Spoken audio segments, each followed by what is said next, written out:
네, 오늘 우리가 이제 개강 예배예요. 이렇게라도 모일 수 있게 돼서 감사하고, 이번 우리가 이제 3월, 4월, 5월 이렇게 세 달간 이번 학기를 할 텐데, 이번 학기 우리가 고린도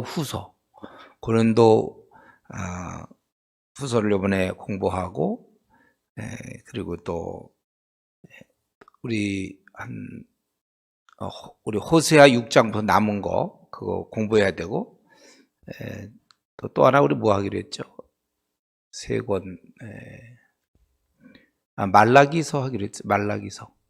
그거 하고, 여러분들은 하박국을 공부하고, 스바냐를 공부하고. 그러고서 원래 이제 수련을 해야 돼. 수련회 가서 거기서 깊이 배우고 익히고, 우리가 배우는 것도 중요하지만 이제 서로 간에 삶을 나누면서 또 기도하고 그런 수련회를 해야 되는데, 글쎄 이번 여름에도 어떻게 될지. 어쨌든 오늘은 이제 매주 월요일마다 우리가 모여서 제가 고린도전서 2장씩 강의하고, 그 다음에 식사한 다음에 여러분들이 공부해온 이제 말씀을 한 장씩 나눔 시간을 갖고, 굉장히 중요합니다. 그 나눔이. 그렇게 이번 학기 그렇게 하겠습니다. 우리 고린도 후서는, 고린도 전서 보냈으면 됐지 또 뭐 후서입니까? 우리 이제 그 전체를 살펴보면 이 고린도 교회에 좀 그 오해가 생겼어요. 그래서 바울 사도가 방문을 했습니다. 그는 이 2장 1절에 있는 내가 다시는 너에게 근심 중에 나아가지 아니하기로 스스로 결심하였노니, 한번 간 거예요. 근데 이것은 너무나 좀 안타까운 일이었어요. 한번 가봤는데. 그래서 와서 이제 그 2장 4절에 보면 또 편지를 하나 썼죠. 그러고 나서 생각을 해봤어요. 이거 어떻게 해야 될까? 그래서 그들을 돕기 위해서 디도를 보냈는데, 디도가 보낸 다음에 어떻게 했냐? 처음엔 금방 안 왔습니다. 그러다가 이제 나중에 만나게 되는데, 그가 얘기하기를 7장 6절에 보니까 이제 디도가 옴으로 우리를 위로했다. 뭐냐면 7절에 있는 거, 7장 7절에 있는 것처럼 너희들이 나에 대해서 아주 감정이 다 풀렸다, 좋다, 이 얘기를 듣고 너무 위로를 받은 거예요. 그래서 이제 편지를 쓴 게 바로 고린도 후서입니다. 그렇기 때문에 이 편지는 아주 좀 굉장히 성경 중에 바울 서신 중에 굉장히 사적인 얘기가 많아요. 그리고 본인이 이제 좀 자기 얘기를 많이 하고, 또 여전히 오해가 좀 있긴 있어요. 그래서 그거를 이제 풀으려고 쓴 게 이제 고린도 후서입니다. 그래서 보통 인사처럼 또 1절에 하나님의 뜻으로 말미암아 그리스도 예수의 사도된 바울과 형제 디모데는 고린도에 있는 하나님의 교회와 온 아가에 있는 모든 성도에게 이제 편지하게 된다, 그것이죠.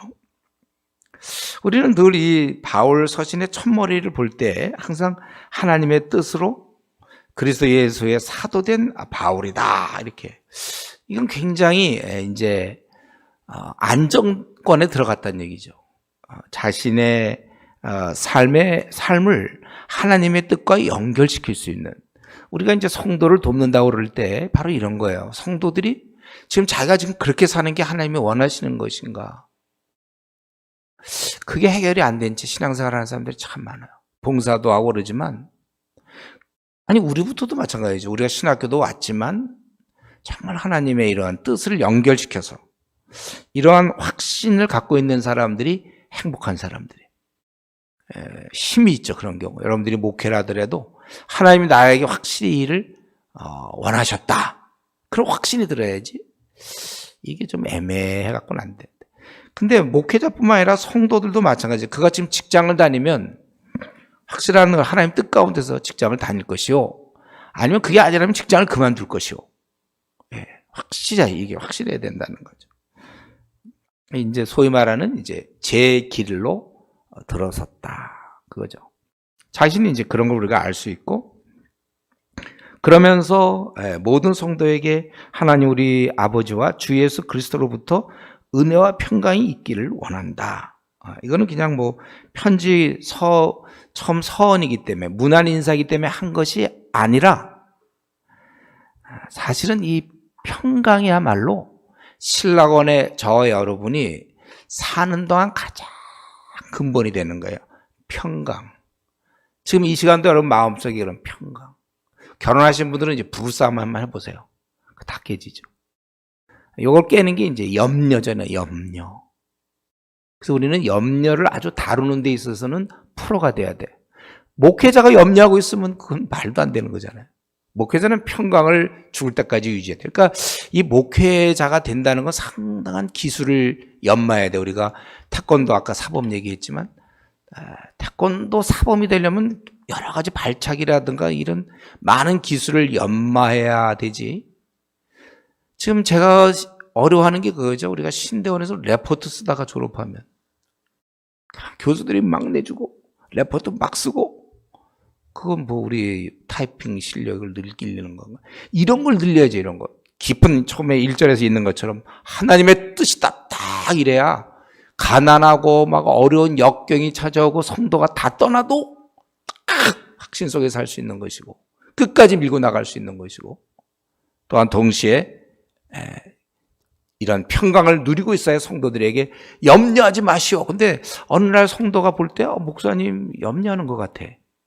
교회가 이제 막 주인이 나가라고 그러고 갈 데 없고 막 그럴 때 그때 막 잠도 못 주무시고 막 이상해. 벌써 내공이 약한 거예요. 그래갖고 성도들이면 약할 수밖에 없어요. 아니 강한 자가 강한 자를 키우지? 탁구 지금 겨우 치는 사람이 제자 키워보세요. 뭘 키우겠습니까? 서브를 어떻게 넣으면 좋을지. 여러분 그냥 이제 탁구를 배우려면요. 탁구 선수, 국가대표 선수한테 가서 배워야 돼. 그래야 다양한 기술을 익히는 것이지. 얘 탁구 잘 쳐줘. 배우죠. 아마 신대원 가면 원래 탁구장이 있어요. 가서 거기서 좀 친구한테 배워봐야 별로. 그 사람을 뛰어넘을 수 없는데 목회자가 딱 마음에 깊은 평강, 이 땅에 염려 없다. 딱 이 정도 돼야지. 뭐 염려가 되면 바울사도가 딱 이런 평강, 우리 빌립보서 보세요. 감옥에 있지만 그들에게 평안을 빌어주는 이 정도는 돼야 그게 목회자지. 이런 거 하나도 없이 그냥 밤낮 우울하고 이런 사람이 목회자 돼서 되겠습니까? 지금 다른 얘기, 제가 다른 얘기 하고 있는데 이런 문안을 할 때 그 들어있는 그런 생각을 보세요. 바울 사도는 그 정도. 돈이 없다고 걱정하는 사람 막, 목회자가 돈이 없다고 막 걱정을 해. 그건 말이 됩니까? 성도는 되나요? 그러면 걱정하면 되나요? 안 돼요, 성도도.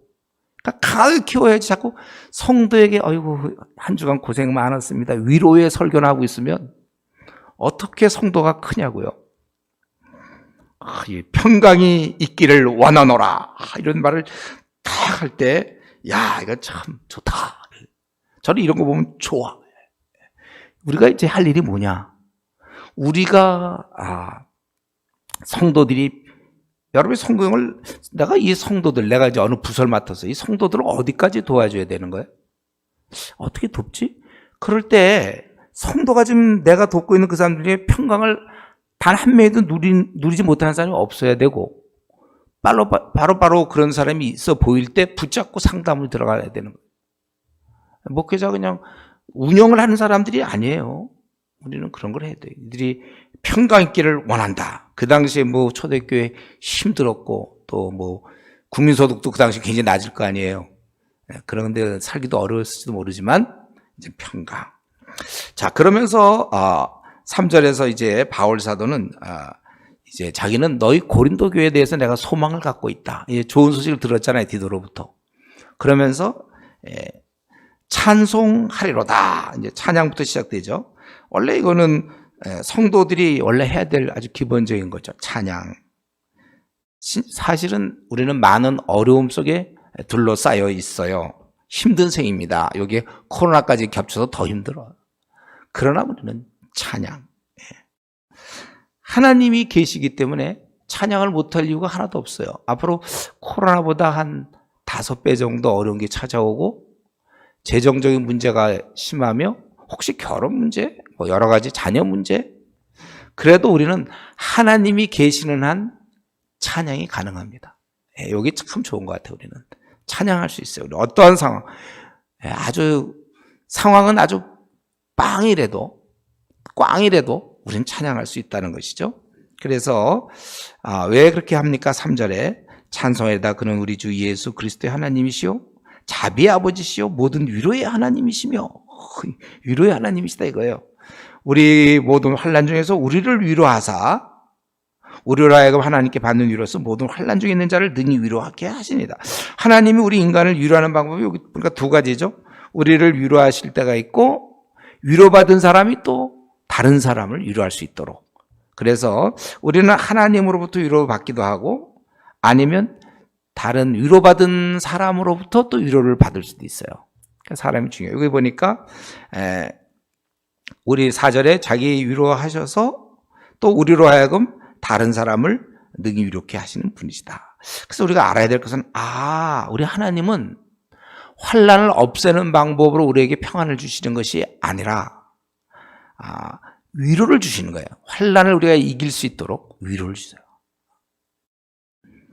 그래서 직접 주시기도 하고 때로 이 하나님의 위로를 경험한 사람을 통해서 우리가 위로를 받는다. 이걸 통해서 우리는 즉각적으로 해야 될 것은 우리 목회자들은 이 위로를 전하는 자가 되어야 되겠구나. 그런데 이 위로라는 것은 그냥 받는 게 아니에요. 위로는 조건이 충족돼야 돼. 필수, 필요 충분 조건. 우리가 위로를 받을 수 있는 조건이 있어요. 그게 바로 5절에 있는 것처럼 고난이에요.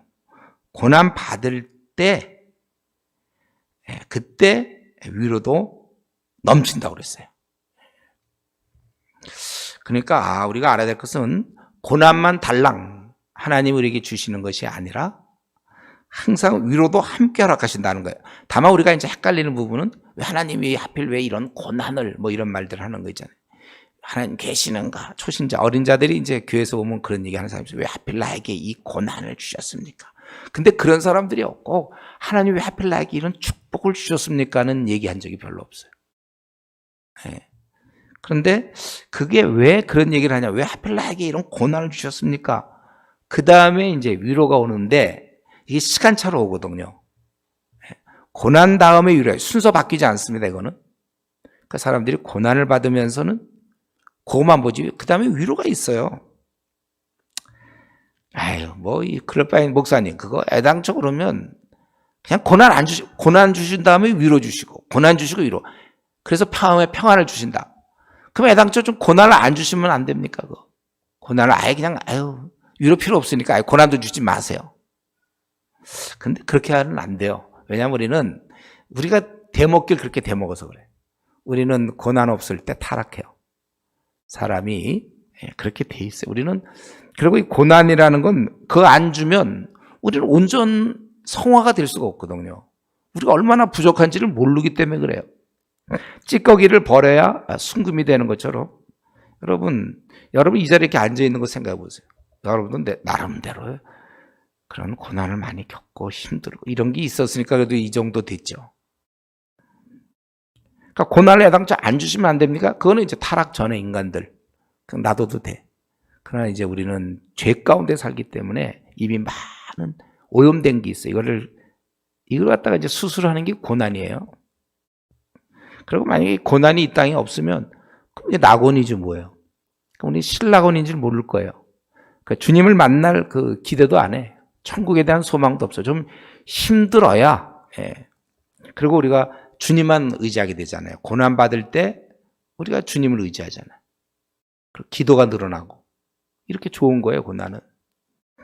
근데 고난 자체는 사실 힘드니까 그러니까 이제 고난 받을 때 이제 위로가 오겠구나. 그거를 성경을 통해서 깨달아야 돼. 자꾸 우리 집 한국 교회는 고난을 안 받는 게 무슨 축복인 것처럼 가르치니까 성도들이 고난 당해갖고 실족하는 경우가 얼마나 많습니까? 그건 고난당할 때 얘기해주면 안 되고 편안할 때 얘기해줘야 돼요. 고난할 때는 그게 잘 안 들어와. 그러니까 지금부터 여러분들이 성도들을 그렇게 가르쳐야 돼. 우리가 하나님 그래서 우리를 세우셨어요. 그런 거 다 성경을 가르치라고. 근데 성경을 가르쳐야 되는데 지금 제가 한국 교회를 들여다볼 때 그걸 신학원에서 배워야 되는데 신대원에서는 어느 그 학자들이 쓴 글을 그거에 대해서 자꾸 이렇게 이제 논리적으로 따지고 뭐 이러고 정리하고 생각다 사상 정리하고 도움은 되겠지만 성경 본문에 우리가 도움을 받아야 되죠.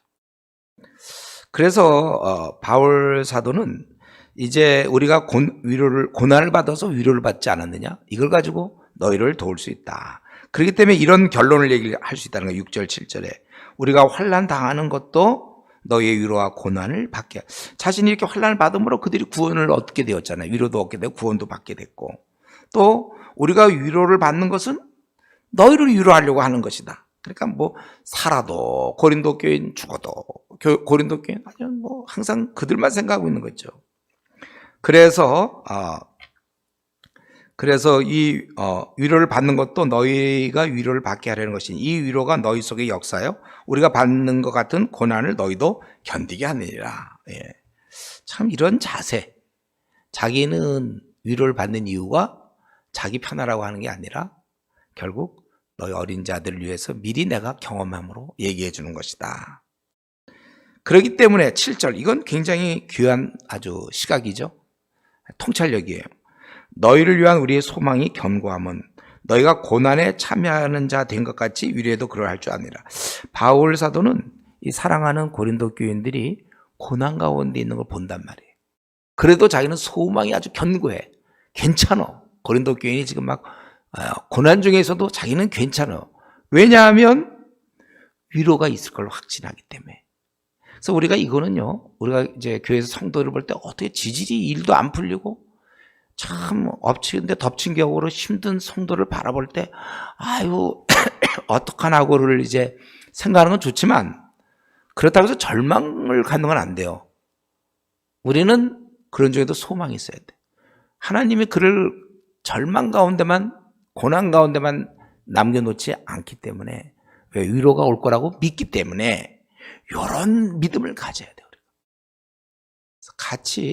같이 막 절망 속에서 같이 헤매는 사람이 있어요. 그게 요즘 말하는 이제 상담하게 그거 아닙니까? 그 오는 사람의 같이 뭐 공유해주고 뭐 막 같이 뭐 라포를 형성하고 막 뭐 이러잖아요.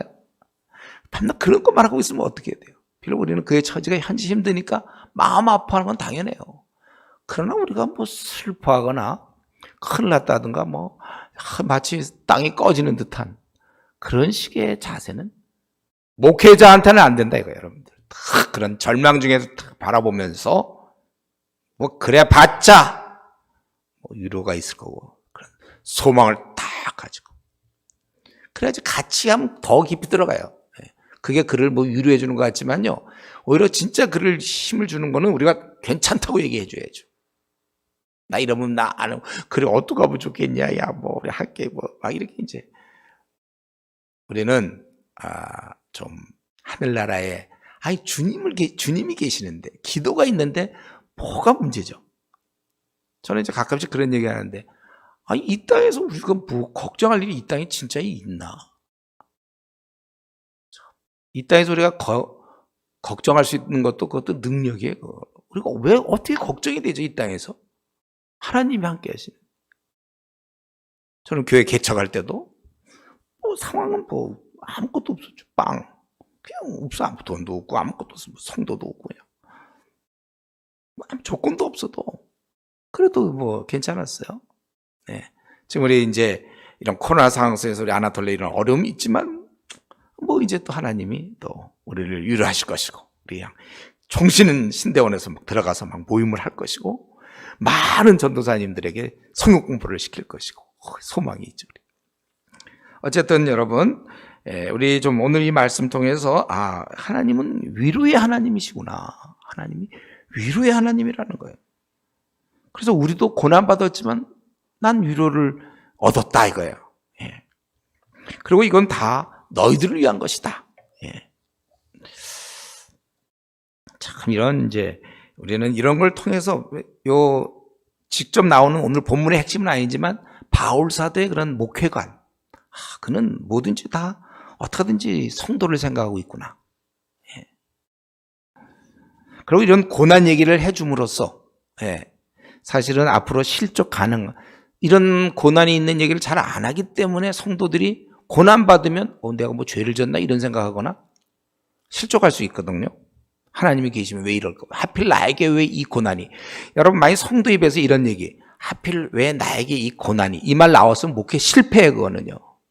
비성경적인 걸 그동안 그의 머릿속에 넣어준 거예요. 아니면 그 생각을 뽑아주지 못했거나. 이 땅에서는 신락원인데 마귀가 통치하고 다스리는 이 땅에서는 고난은 기본. 거기에다가 우리가 주님을 섬기기 때문에 더 플러스 1+1. 그거에 우리는 더 고난받아요, 성도들이. 그러나 우리는 하늘의 위로로 능히 다 이기는 거예요. 나그네 길까지. 천국 가면 고난 없어요.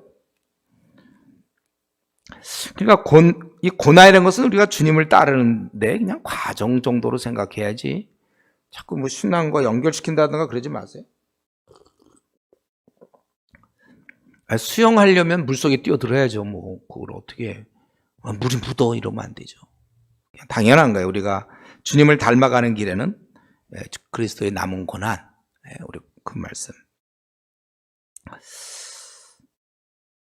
우리에게 그래서 알아야 될 것은요, 고난 자체가 힘든 게 아니에요. 위로가 없는 고난이 힘들죠. 또 그런 것을 기대하지 못하는 성도, 고난만 보는 성도. 오늘 성경은 분명히 얘기하기를 위로가 있는 거예요. 위로가. 이거는 이제 우리가 어디 가서 뭐 식사 코스 요리다. 그러면 하나만 나오면 그걸로 끝나면 처음에 나오는 숲 하나 나오면 끝나나요? 그 다음에 이제 또 나올 게 이밖까지 있죠. 지금 배 되게 고픈데 스프 요만큼 나온 거 먹고 되겠습니까? 그 다음 거가 있지 않습니까? 우리가 이 땅에서는 이 고난과 위로는 세트 메뉴예요. 자꾸 먼저 온 것만 보지 마세요. 먼저 오는 건 고난이지 위로가 먼저 오는 법은 없어요. 세상에. 고난은 먼저 오고 그 다음에 뒤따라서 위로가 오고 이것은 세트다. 세트 아닌 것처럼 생각하는 성도들이 있거들랑 우리는 고린도 후서를 통해서 가르쳐줘야 되는 것입니다. 그리고 여러분 스스로가, 우리 스스로가, 목회자인 우리 스스로가 고난 당할 때 위로를 경험했는가. 그래야 이제 남을 도와줄 수 있죠. 나도 이럴 때 이렇게 됐다. 재수한 자만이 한 3수 정도 한 사람이 누가 재수한다고 막 할 때 다 괜찮아 이렇게 딱 들어. 제가 얘기했죠. 얘기는요. 강도서 시험 좀 떨어져 봐야 그래야 이제 강도서 막 떨어지면 어떡하고 교인들한테 창피하고 막 그럴 때 딱 가가지고 나도 떨어졌어 이럴 때요. 전도사들이 얼마나 위로를 받는지 내가 그걸 봤어요. 그러니까 이게 우리가 여러분이 왜 고난 받습니까? 남보다 더. 그거는 이제 위로하기, 성도를 위로하기 위해서. 그래서 고난 받은 자만이 가능하다. 그래서 위로 자격증. 우리가 성도를 위로할 수 있는 그 자격증이 있는 목회자냐, 없는 목회자냐. 자격증이 있는 자들은 고난을 통했을 때 위로를 많이 경험한 사람들. 그런 사람이 이제, 그런 의미에서 사실 목회는요, 너무 그냥 일찍 하는 건 좀 그런 것 같아요. 그냥 대학 졸업하자마자 그냥, 아니, 대학이 아니라 고등학교 졸업하자마자 바로 신학교 딱 가고 그냥 20대 이래갖고 이제 목사 딱 돼갖고, 그땐 좀 더 그냥 선교사로, 좀 어디 좀 다른 일 좀 더 하다가 하면 좋겠어요. 많은 사람을 위로해줘야 되려면 좀 충분한 고난과 고난 다음에 얻어지는 그 위로 좀 많이 가진 사람이 그런 얘기를 좀 해야 될 거예요. 그래서 이거는 근데 말로만 하는 게 아니라 사실 바울 사도가 자신의 얘기를 하죠. 지금 아니, 이런 속도 나간 목사님도 이거 1장 언제 끝냅니까? 여러분 걱정하지 마세요. 어차피 우리는 시간이 있어서 잘 길게 할 수도 없어요. 오늘 이 오전에 2개 해야 되거든. 1장, 2장.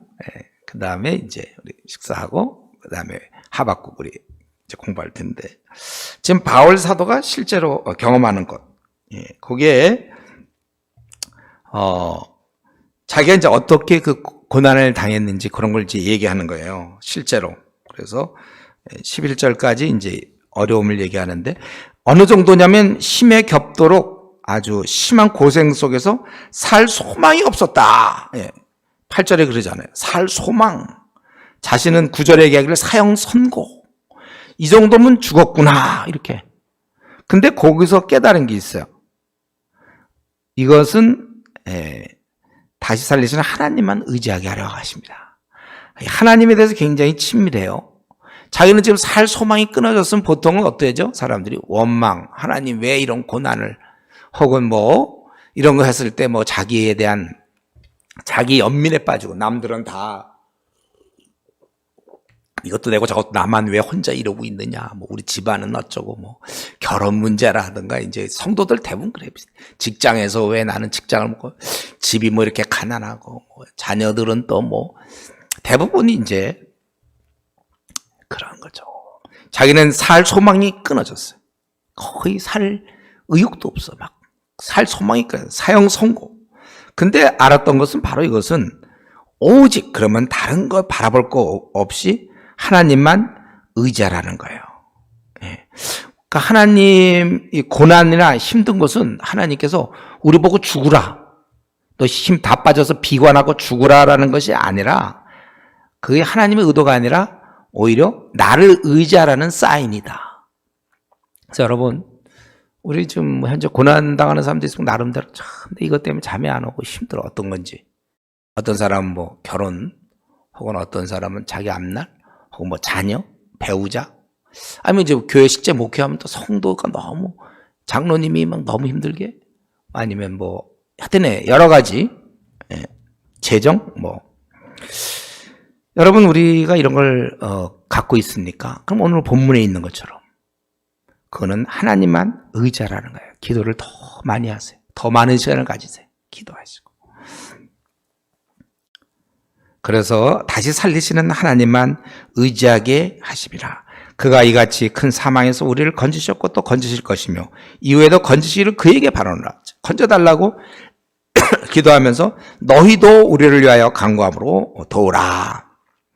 그래서 그가 건지실 것을 바라보면서 이제 성도들에게 우리를 위해서 좀 기도해달라. 그러면 나는 그 힘을 가지고 또 더 많은 사람을 감사하게 내가 만들겠다. 돌볼 수 있게 하겠다. 그것이죠.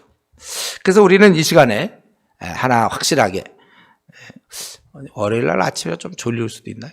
이 시간에 확실한 건 뭐냐면, 힘들 때는 그것 때문에 우리가 절망하거나 아주 위축돼서 푹 늘어질 것이 아니라, 축 늘어질 것이 아니라, 힘들 때는 하나님께 매달리는 것이다. 어려움이 나에게 찾아왔다는 것은 하나님께서 나를 부르고 있다는 거야. 너 너무 지금 기도 생활도 안 하고 너무 나랑 시간을 안 보내고 있구나. 그러니까 고난이라는 것은 한숨 쉬라는 뜻이 아니라 부르짖으라는 거야. 한숨, 입에서 나오는데 한숨이 나오는 게 아니라 부르짖음이 나와야 돼요. 한숨이 나오는 게 아닙니다. 부르짖음. 그래서 고난이라는 것은, 야, 너 드디어 이제 좀 기도에 좀 전념할 시간이 왔구나. 그런 하늘에서 보내는 신호라는 것이죠. 여러분들, 크고 작은 나름대로 고난이 있는데 그 어떤 것도 기도를 이길 수는 없어요. 그러니까 기도로 하라는 것입니다. 또 우리는 이제 12절로 넘어가기 전에 바울의 경우 이런 살 소망이 끊어지고 사형 선고, 이런 어려움을 가졌다는 거예요. 이럴 때 우리 왜 나에게 이런 고난, 뭐 이런 자기 연민에 좀 빠지지 마세요. 아니, 우리 성도들도 그렇게 하지 않도록 여러분 도와줘야 될 책임이 있어요. 우리는 이럴 때 하는 건 뭐냐? 이럴 때는 어떻게 하라고요? 기도하라는 거예요. 자기가만 기도할 뿐만 아니라 11절에 너희도 우리를 위하여, 너희도 그렇게. 그러니까 우리가 고난당할 때 이미 자기가 이제 기도했고, 그 다음에 너희도 기도해라. 그래서 여러분, 이 기도를 꼭 좀 부탁하세요. 기도를. 자기가 고난당할 때 기도를 꼭 부탁하는데, 근데 이제 저는 우리 성도들도 그렇고, 기도 부탁하는 거, 목사님 기도 좀 해주세요 할 때 어떤 거 보면, 고난도 아니고 아무것도 아닌데, 그냥 너무 자기 좀 불편하다고, 그런 거 좀 그런 것도 교육시켜야 돼, 성도들한테. 그런 거 좀 목회자한테 부탁하지 말라고. 그냥 자기가 알아서 해결할 수 있는 좀 큰 어려운 문제는 좀 부탁 좀 할 수 있겠죠. 여기 사형 선고라든가 살 소망이 없다든가 이 정도는 돼야지 부탁 좀 하지, 뭐 별것도 아닌 거. 심지어는 이제 잘 먹고 잘 삶을 위한 그런 부류에 속하는 것까지 목회자하고 기도해 달라는 거예요. 이 땅에서 우리가 잘 먹고 잘 삶이 우리의 목표입니까? 잘 먹고 잘 살 수는 있겠지만 우리는 주님을 위해서 우리 생을 어떻게 하면 더 드릴까, 이런 게 목표죠. 그런 류의 기도 부탁을 해야지. 성도들이 보면 뭐 애가 좀 아프니까, 아프면 가서 저기 약국 가서 약 좀 먹으면 되고 병원 가면 낫는 거잖아요. 하나님이 다 그런 시스템 마련해 줬는데 내가 이제 너무 막 암 정도 걸려갖고 뭐 이럴 때는 좀 기도 부탁할 수 있고 아니면 너무 좀 심각할 때는 할 수 있지만 뭐 그냥 조그만 것도 그냥 목회자는 굉장히 뭐가 불안하니까 자꾸 신앙이 없어서 그래 그런 게. 그러니까 기도 막 부탁하는 사람이 두 가지니까 신앙이 너무 없는 경우와 아니면 신앙이 진짜 제대로 된 사람은 원래 기도 부탁하는 거야. 기도의 능력을 믿으니까. 그러니까 기도 부탁하는 사람이 그런 기복신앙이 아니라 정말 기도의 능력을 믿는 사람은요 기도 부탁하게 돼 있어요. 어떻게 방법이 없으니까. 여러분도 기도 부탁 많이들 서로 하실 때 그 좀 일 잘 풀리는 거 이런 거 말고 좀 하나님 나라 확장을 위한 좀 그런 기도. 그러면서 이제 바울 사도가 이 고린도 교인들한테 좀 해명할, 이들이 잘 지내고 있지만 해명할 게 있어요. 해명할 게. 오해했던 거. 그게 이제 12절부터 마지막 24절까지인데 뭐냐면 바울 사도가 한번 고린도 교회에 가려고 그랬어요. 그래서 가겠다고 그랬어요. 그런데 결국 안 갔어요. 그러니까 이제 일구이원하는 사람이다. 이렇게 이제 거짓 교사들이 아마 충동을 했겠죠. 근데 그 안 간 데는 이유가 있었습니다. 뭐냐면 이제 그들을 오히려 가면 자기가 야단칠까봐. 지금 워낙 못 사니까. 니들 제대로 살아라. 이제 그렇게 편지를 쓰고 이제 그렇게 하려고 했던 거예요. 그래서 그 얘기가 지금 12절부터 24절까지입니다. 우리가 세상에서 특별히 너희에 대하여 하나님의 거룩함과 진실함으로 행하되, 자기가 이제 먼저 그 얘기를 하는 거예요. 나는 진실하게 한다 너희들한테. 예. 육체의 지혜로 하지 아니하고 하나님의 은혜로 행하면 우리 양심이 증언하는 바는 이것이 우리의 자랑이다. 진심이에요. 이건 자기가, 이건 뭐 교만이 아니에요. 나는 진짜 진실하게 너희들을 대하고 있다. 오직 너희가 읽고 아는 것 외에 우리가 다른 것을 쓰지 아니하노니. 예. 그것은 이제 그들이 충분히 왜곡되지 않, 이 거짓 교사는 내 편지에 대해서 다른 뜻이 있다고 왜곡시키지만 나는 너희가 다 알 수 있는 거, 이해할 수 있도록 내가 쓴 것이다. 예, 다른 것을 내가 쓰지 않았다는 건 너희가 이해하도록 한 것이다. 너희 수준에 맞춘 것이니까 괜히 오해하지 말라 그거예요. 그래서 너희가 우리를 부분적으로 알았으나 이 말 속에 담겨 있는 건 뭐냐면 제대로 안다면 아마 이런 오해 안 했을 거다 그 얘기예요. 너희가 우리를 부분적으로 알았으나 우리 주 예수의 날에는 너희가 우리의 자랑이 되고 우리가 너희의 자랑이 되는 거예요. 분명히 너희들이 바울 사도 우리 정말 잘 만났다. 지금은 이들이 오해를 해서 자랑이 안 돼. 바울 사도가 왜 그 사람 왜 그래. 그러나 다 안다면 그날 모든 걸 안다면 그때 바울 사도가 이런 마음이 있었구나. 이제 그렇게 될 거라는 거예요. 사실 우리가 이제 어떤 경우 오해를 많이 받아요. 여러분, 목회한다는 건 이제 오해의 바닷속에 뛰어드는 거예요. 많이 받습니다. 저도 뭐 오해는 진짜 많이 받아봤으니까. 그럴 때 우리가 힘이 이거예요. 진실. 저는 우리 정치 뭐 이런 거, 우리 그런 거 우리 얘기하지 말자 그랬죠. 그런 거는 교회에서 절대 얘기하면 안 돼요. 여러분, 정치 얘기하면 그건 교회를 한번 분란 일으키고 싶으면 하세요. 정치 얘기는. 지금 딱 반으로 우리나라는 지금 딱 반반 나눠져 있어요. 그런데 이제 저는 누가 무슨 얘기하는 것보다 인간을 이해하고 있어요. 인간. 그래서 누가 뇌물을 먹었는데 걔 먹었냐 안 먹었냐 막 그럴 때 보면 이제 그 말하는 태도와 그걸 보면 알 수 있어요. 평소에 그 사람이 어떤 사람입니까? 인간의 그 죄성. 이게 우리의 힘이에요. 나는 진실하다. 그러면 어떻게든지 그는 절대로 뭐 법정에 나가서 뭐 묵비권을 행사하고 벌써 그거는 아니에요. 그런 거는 제가 정말 억울해요. 사실이 아닌데 그럼 못 견뎌요. 그거는요. 진실을 얘기한다고 그래요. 진실. 이게 힘입니다. 저요. 앞으로 여러분 목회할 때 이제 수많은 오해의 바다를 지나갈 거예요. 그때마다 내가 진심의 힘이 있고 이 거짓 증인들은 힘이 없잖아요. 눈을 돌리고 자꾸 말을 막 적당히 말은 잘해. 논리적으로 맞는다고 해서 꼭 그게 사실은 아니에요. 얼마든지 우리는 그런 능력이 있어요. 논리적이 아니고 말을 못할지언정 진실은 힘이 있거든요. 우리가 그렇게 살아야 돼요. 앞으로. 나는 너희들을 위한 거다. 정말 자기는 진심으로 행한 거예요. 양심이 증언하는 바고 너희가 14절에 부분적으로 알았지만 나중엔 분명히 내가 자랑이 될 것이다. 이런 정도가 돼야 우리가 잠도 잘 잘 수 있는 거고 목회는 이 정도는 돼야 돼요. 자기가 이런 아주 그러면서 실제로 벌어진 사건이 15절부터 이제 24절인데 이거예요. 자, 15절. 내가 이 확신을 가지고 너희로 2번 은혜, 한 번이 아니라 2번 은혜. 왜냐하면 자기가 먼저 너희에게 이르렀다가 마게도냐로 가고 또 마게도에서 다시 고린도로 내려올 때, 그러니까 저 마게도냐를 가는 건데 갈 때 올 때 2번 너희들을 만나잖아요. 그럼 자기는 그들을 만나면 은혜를 끼칠 줄 잘 알고 있어요, 바울 사도는. 그래서 내가 2번 은혜를 얻기려고 계획을 해갖고 너희를 지나 마게도냐로 갔다가 다시 마게도냐에서 너희에게로 가서 너희 도움으로 유대로 다시 돌아올 것을 계획하였으니, 그래서 이런 걸 계획하였을 때 그냥 어떤 되는 대로 그냥 그 당시 분위기 따라 그 육체를 따라 계획하여 예예 하면서 아니아니라 하는 얘기냐. 그러니까 말을 이렇게 뒤집는 경우가 있겠느냐. 예예 그리고 아니 이 말은 뭐냐면 말을 예예 해놓고서는 그 다음에 또 아니 이런다 이거예요. 그러니까 말을 내가 뒤집겠느냐. 나는 원래 2번 오르락내리락 하면서 너희들을 갈 그런 계획이 있었는데 실제로는 못 갔어요, 바울 사도가. 그러니까 거짓 선교사들이 저 일구이연하는 사람이다. 예예 아니요 하는 그런 사람이다. 그래서 이에 대해서 바울 사도가 뭐냐면 이런 얘기를, 그에 대한 그 반론이 뭐냐면 왜 내가 거짓 교사는 일구이연한다 그랬는데 그거에 대한 반론이 18절에 하나님은 원래 미쁘시다. 그러니까 내가 지금 하나님 믿는 자잖아요. 그래서 하나님은 신실하신데 내가 어떻게 yes and no 이걸 한꺼번에 얘기할 수 있느냐. 우리가 너희에게 한 말은 예하고 아니라 함이 없느니라. 예하고 아니라 이렇게 할 수 있겠냐. 하나님은 진실한데 동시에 어떻게 내가 2마디를 할 수 있느냐.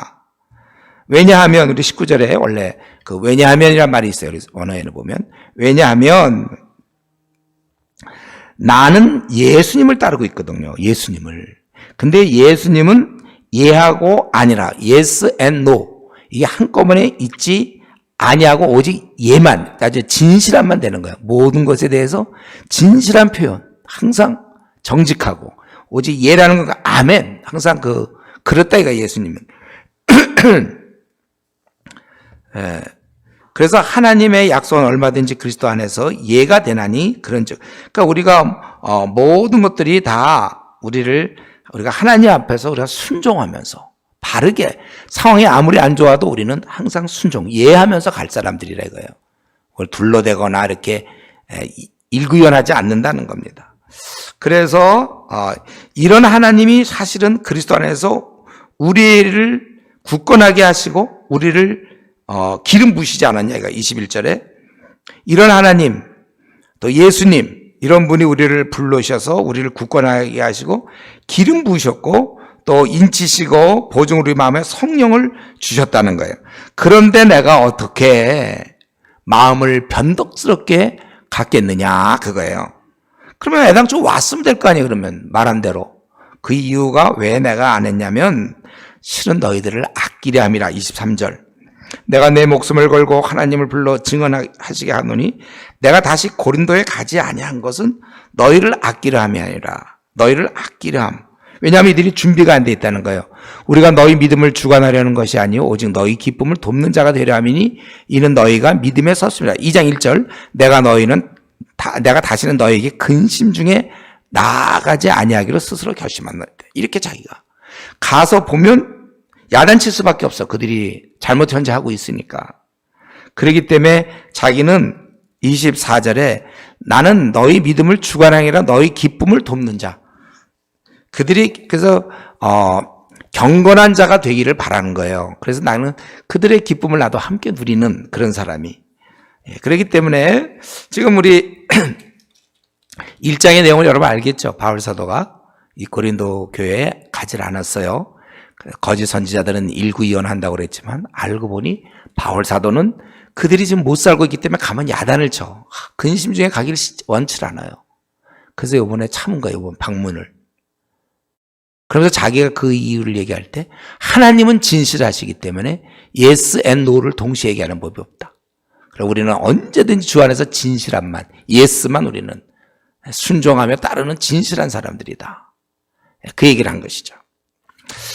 말씀을 일단 오늘 첫 번째 강의 말씀 마쳐야 되는데, 우리는 이런 바울 사도의 이러한 오해받을 때의 태도, 예. 참 그는 이런 어려움을 참 자기가 키운 교회잖아요. 자기 성도들인데, 자기가 처음 불신자를 거듭나게 해서 다 돌본 성도들인데, 정말 이런 오해를 듣게 될 때 삐치기 쉬워요, 사람은. 이거 니들이 그래 나를 그렇게도 모르냐? 삐쳐 막. 그럴 때 어떻게 했는가? 여러분 혹시 뭐 부부싸움 하다가 삐치는 경우 없어요? 혹은 자녀에 대해서도. 교회 성도들에 대해서 삐칠 수 있어요. 너 진짜 그래? 아이, 그동안 내가 그렇게까지 했는데도 너 뭐 날 갖다가 뭐라고 그래? 이제 그 한 말 같은 게 있을 거 아니에요. 그걸 곱씹으면서 좋아 그럼 나도 뭐 삐쳐. 그런데 바울 사도는 여기서 삐치지 않았어요. 삐치지 않고 오히려 어떻게 했습니까? 참 어떻게 보면 초라하지만 자기가 키운 교인들이지만 그 앞에서 변명하고 있단 말이에요. 그런데 여러분, 저와 여러분이 앞으로 목회를 한다는 것은 이 오해의 바다에 아까 들어가는 거라고 그랬어요. 우리는 오해를 받으면서 목회를 끝내게 될 거예요. 인정받을 생각 못해요, 우리는. 예. 그럴 때 그런데 어떻게 하느냐? 우리도 같이 삐치면서 하느냐?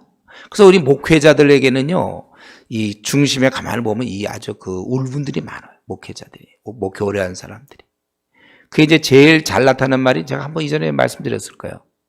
사모, 목회자는 당사자니까 그래도 좀 괜찮지만 사모들이 그 상처를 그대로 안고 있다고 그랬죠, 보통.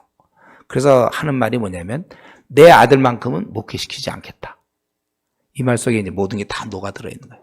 그래도 이제 목사님들 그래도 내 아들은 시켜야지 이런 생각하고 있는 거 보면 그래도 감사해요. 어쨌든 여러분, 우리는 오늘 이 본문을 통해서 이걸 배워야 됩니다. 앞으로 내 마음을 아프게 할 나는 성도들이 있습니다. 그럴 때 이러한 바울의 태도, 이걸 풀어보려는 태도. 더구나 그들은 자기가 거듭나게 했고, 고린도 지방 가서 복음 전했잖아요. 1년 6개월 동안 해갖고. 바로 그런 자들이지만은 이렇게라도 해서 그는 풀어가는 거예요. 다시 한번 우리는 앞으로 남은 생, 이거는 뭐 목회자 아니어도 마찬가지예요. 성도도 마찬가지지만 수단과 방법을 가리지 말고 누구와 이렇게 안 좋은 거, 오해, 삐친 거 반드시 풀어야 된다. 우리 에베소서 우리 이전에 들은 사람들은 에베소서에 나오죠. 우리가 분을 품어도 해가 지도록 분을 품지 말라. 이 삐침, 분노, 이거는 마귀가 주는 거야. 마귀로부터 오는 불입니다. 그래서 성냥불이에요, 처음엔. 근데 이거는 이제 나중에 산불이 될 수 있어요. 담뱃불인데 산을 태울 수 있어요. 분노라든가 삐치는 거, 이거 목회에서 절대로 있으면 안 돼요. 그래서 여러분 지금이라도, 지금부터 이런 연습을 해야 돼. 푸는 연습을. 그러니까 이게 너무 굳어진 채 목회를 하려면 힘들어요. 그러니까 좀 젊을 때, 사실 그런 면에서 좀 젊을 때 이걸 많이 경험해야 돼. 푸는 법을. 푸는데 달인이 돼야 돼요. 그래야 목회하는 거예요. 난 삐친 사람 많이 봤어요. 목회자 중에 삐쳐가지고. 성도에 대해서 아주 삐친데 그냥 억지로 목회라니. 그게 무슨 은혜가 되겠습니까? 삐친 상태에서. 삐친 상태, 부부싸움에서 삐쳐버려 서로. 말도 안 하고 싶죠. 그래서 우리 목사 중에도 그래서 부부싸움 해갖고 3일 동안 얘기 안 하는 사람이 있다고 그랬잖아요. 내가 그때 충격을 받았는데. 성경에는 해가 지도록 분을 품지 말라 그랬는데 3일씩 얘기 안 하는 사람들. 성도를 그냥 써 이러는 사람들. 해도 안 되는 경우가 있어요. 풀어보려고. 그래서 제가 로마서에서 얘기했죠. 12장 18절. 할 수 있거든. 근데 내가 조금만 하면 어떻게든지 할 수 있는데 그냥 그만두는 경우가 있으면 안 된다는 거. 할 수 있거든. 모든 자와 더불어 화목하라. 성경은 하나됨을 굉장히 기뻐하시고, 이 화목이야말로 내 안에서 마귀의 불이 타오르기 시작할 때 그걸 빨리 끌 수 있는 거거든요. 화목은 진짜 좋은 거예요. 그래서 여러분한테 혹시 부서나 교회에서 누구한테 좀 삐치거나 막 그런 사람이 있습니까? 푸세요. 요런 게 이제 실력이에요. 이게 단수가 올라가는 거. 이게 이제 신대의 시절에 이런 걸 준비하고 있어야죠. 이런 준비하고 목회를 해야죠. 교회를 개척하든 여러분들이 무슨 일을 하든 이게 준비되어 있어야지. 이런 거 준비 안 해놓고 그냥 A+ 잘 맞았고 졸업하면 그게 그 사람이 사람과의 관계를 잘 알다는 증명입니까? 학점만 레포트 쓰는 기술은 좋은지 모르지만 그건 아니란 말이에요. 우리가 이걸 풀려는 이 바울사도에서는 1장을 보면서 이제 나중에 또 나와 이제 3장에도 또 나와 다음 주 할 거지만 바울사도가 그냥 그걸 풀려는 그 마음을 읽게 되니까 정말 이런 목회자가 돼야 된다. 그리고 이렇게 가능한 것은 평소에 늘 진실했거든. 정말 성도들을 생각해서 아까 이런 말씀 말이죠. 14절 이런 거 너희가 우리를 부분적으로 안 되는 거야. 그래 이제 그때는 우리가 너희의 자랑이 된다. 그 마음속에는 딱 정말 진심 자기가 알잖아요. 자기가 지금 이게 관세 있는 사람 잘 보여갖고 교회에서 한 자리 차지하려는 것도 아니고 중심을 한다. 이 정도의 진실함을 가지고 우리가 목회를 해야 된다. 이제 우리 고난의 바다에 뛰어드는데 여러분들이 또 오해의 바다에 뛰어드는데 이걸 어떻게 하든지 풀고 이런 태도를 우리가 배워서 우리가 또 그 사람이 나에 대해서 오해하면 또 한 가지 문제는 뭐냐면 그럼 죄를 짓는 거잖아요. 멀쩡한 사람을 미워하고 있으니까. 제가 지난주에 어떤 사람과 한 명 만났어요. 제가 생각해보니까 많이 저를 오해할 것 같더라고요. 저는 굉장히 억울하지만 그래서 그냥 넘어갈 수도 있어요. 제가 오해하려면 하라.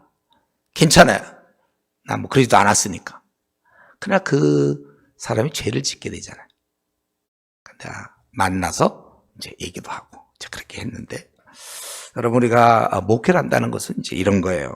그래서 아주 진심으로 그들을 돌보고 또 이런 오해는 어쩔 수 없이 생기는데 그걸 풀려고 노력하는 그러한 우리 목회자 되기 바랍니다. 우리 기도하겠습니다. 하나님 오늘 바울사도의 모습을 보면서 다시 한번 우리를 돌아보게 됩니다. 아버지 하나님 그는 살 소망까지 끊어지는 그런 상황에서도 낙심하거나 또 하나님에 대해서 원망한 것이 아니라 오히려 하나님께 기도할 시간인 줄 알고 하나님을 전적으로 의지했습니다. 아버지 우리도 이제 목회를 하면서 수많은 어려움에 부딪힐 때 전적으로 하나님께만 의지하게 하시고 오해되는 상황이 있을 때 삐치지 말며 할 수 있는 만큼 그걸 풀려고 노력하고 또 노력하게 해주시고 어떻게 하든지 분노가 우리 안에 자리 잡지 않도록 이 분노와 싸울 수 있도록 은혜를 나려 주시옵소서. 신앙의 자유 허락하셔서 코로나 중에도 이렇게 모이게 하시니 감사하고 주께서 은혜 베푸셔서 이 한국교회에 우리 꼭 필요한 목회자들 다 되게 해 주시옵소서. 예수님의 이름으로 기도드리옵나이다. 아멘. 지금께서 이어지는데 바울이 고린도 교회에 가지 않으려고 했던 이유는 23절에 그들을 사실을 아끼기 때문에 왜냐하면 준비되어 있지 않아서 이런 상태에서 바울이 자기가 가면 참을 수가 없어. 야단치게 돼요. 그러면 나는 너희를 근심시키게 되는 거고 그러면 사실 너희들에게 기쁨을 얻길 원하는데 그러면 누가 나한테 이런 기쁨을 주겠냐. 그래서 내가 너희를 2절에 근심하게 한다면 내가 근심하게 한 자밖에 나를 기쁘게 할 자가 누구냐? 누가 나한테 기쁨을 주냐? 나는 그래서 미리 내가 글을 써보냈다. 너희들한테 기쁨을 얻어야 되는데 오히려 근심 얻을까 봐. 내가 이같이 쓴 것은 내가 갈 때 마땅히 나를 기쁘게 할 자로부터 도리어 근심을 얻을까 염려함이라. 또 너희 모두에 대한 나의 기쁨이 너희 모두의 기쁨인 줄 확신하노라. 그래서 내가 안 간 거라는 것이죠. 그래서 내가 마음에 큰 눌림과 걱정이 있어 많은 눈물로 너에게 썼노니 이는 너희로 근심하게 하려 하는 것이 아니요 오직 내가 너희를 향하여 넘치는 사랑이 있음을 너희로 알게 하려 함이라. 지금 자신이 너희를 사랑한다는 걸 너희들이 좀 알면 좋겠다. 그래서 제가 지금 이 편지를 쓰고 있다는 거예요. 그러니까 우리 바울 사도는 좀 고린도 교회에 떨어져 있지만 여러 가지 상황을 들어보면서 지금 그들의 상태가 어떤지를 너무 잘 알고 있어요. 그리고 자신이 지금 어떤 역할을 해야 되는지 잘 알고 있단 말이에요. 또 자기의 그런 스타일도 잘 알고 있어요. 자기가 갖고 에이 뭐 이들을 잘못 지내는구나 하고 넘어갈 사람이 아니야. 자기는. 우리 목회자들이 다 주님을 섬기고 성도를 섬기는데 그 각각 개성이 있어요. 스타일이 있습니다. 그 자기는 이런 거 있으면 잘 못 견디는 스타일이에요. 가서 야단을 쳐야 돼. 그런 경우 잘못하고 있으면. 그래서 그리고 자기 스스로도 너무 안 좋아. 기껏 힘든 중에 성도를 통해서 기쁨을 얻는데 근심을 얻어서 되겠는가. 그래서 내가 만나러 가지 않고 대신 편지를 보낸 것이다. 이렇게 되는 것이죠. 그리고는 자기가 기다린다. 우리 여기서 뭐 오늘 본문의 핵심은 아니지만 바울 사도가 자기의 그러한 상태를 잘 알고 있죠. 자기가 언제 근심하게 되고 또 언제 야단치게 되는가. 그리고 그게 적절한가. 이런 걸 잘 구분하면서 그거에 따라 자기가 움직이는 것입니다. 그래서 우리 가끔 보면 부부싸움 잘하는 사람들 제가 상담하다 보면 그래서 제가 그랬어요. 왜 언제 제일 화가 나냐. 그러니까 보통 형제들은 이제 막 회사에서 야근 시끄럽다고 집에 가서 또 아내가 뭐 쓰레기 좀 갖다 버려주세요. 막 이럴 때 이제 막 화가 나고.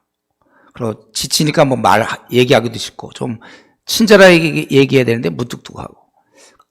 왜 그러냐니까 좀 지쳐서 그랬다. 그래서 그러면 네 스타일이 그러니까 몸이 지치면 말이 막 나오는 사람이 있어요. 그래서 그럼 네 스타일은 그러면 집에 들어가기 전에 어디 거기 찻집에 들어가서 한 30분 들어 가만히 앉아서 또 집에 들어가면 또 사역을 해야 된다. 이런 각오를 가지고 네가 좀 잔잔 마시면서 내 운명이요. 그래서 기도 좀 하고 들어가서 그다음에 싸우지 말아라 내가. 그런 방법을 찾아야 될 거 아닙니까? 이건 뭐 다른 얘기지만은 근데 바울 사도는 가면 내가 야단을 치게 돼 그들에 대해서.